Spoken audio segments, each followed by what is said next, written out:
Diqqat qiling, O'zbekiston fuqarolariga shoshilinch xabar. Barcha fuqarolarga yangi yilga 1 million so'mdan bayram tuhfasi beriladi. Assalomu alaykum, hurmatli tomoshabinlar, tezkor yangiliklardan, birinchilardan bo'lib xabardor bo'lishni istasangiz, videorolik ostiga like tugmachasini bosib qo'yishni unutmang.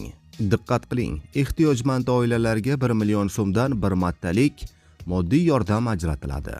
Kuz-qish mavsumida aholining ehtiyojmand qatlamini qo'llab-quvvatlash va ularni maishiy xarajatlarini yengillashtirish maqsadida ehtiyojmand oilalarga 1 million so'mdan bir martalik moddiy yordam ajratilmoqda.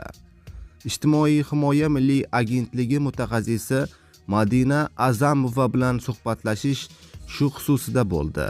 Mazkur moddiy yordam qaysi toifadagi oilalarga beriladi? Bu moddiy yordam ehtiyojmand oilalarga ajratiladi.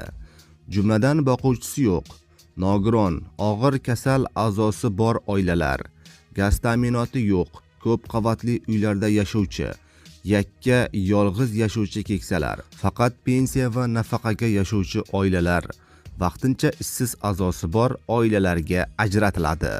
Dastur doirasida qancha mablag' ajratildi? Davlat budjetidan bir martalik moddiy yordamni to'lash uchun 1,2 trillion so'm mablag' ajratildi. Har bir oilaga 1 million so'mdan bir martalik moddiy yordam beriladi. O'tgan yilida kuz-qish mavsumida moddiy yordam qancha ajratilgan edi? O'tgan yili isitish mavsumida qo'shimcha ravishda 120 mingta oilaga 270 ming so'mdan moddiy yordam ajratilgan edi. Bu yilga nisbatan 2,5 barobarga kam. Ushbu moddiy yordam qanday tarzda to'lanadi? Moddiy yordam pullari 2025-yilning 27-oktyabrdan boshlab to'lanishi boshlangan.